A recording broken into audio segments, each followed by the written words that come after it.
हिंदूभूषण छत्रपती संभाजी महाराज यांना मानवंदना देण्यासाठी पुणेकरांनी खूप मोठी गर्दी केली होती.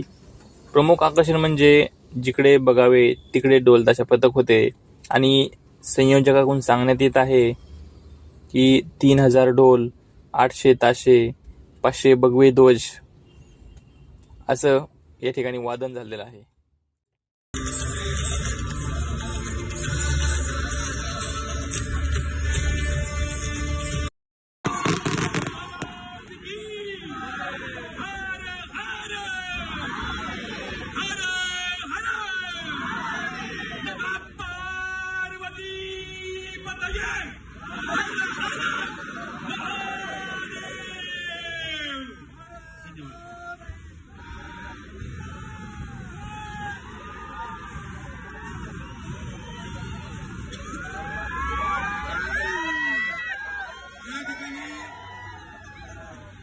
जगातील सर्वात उंच अशा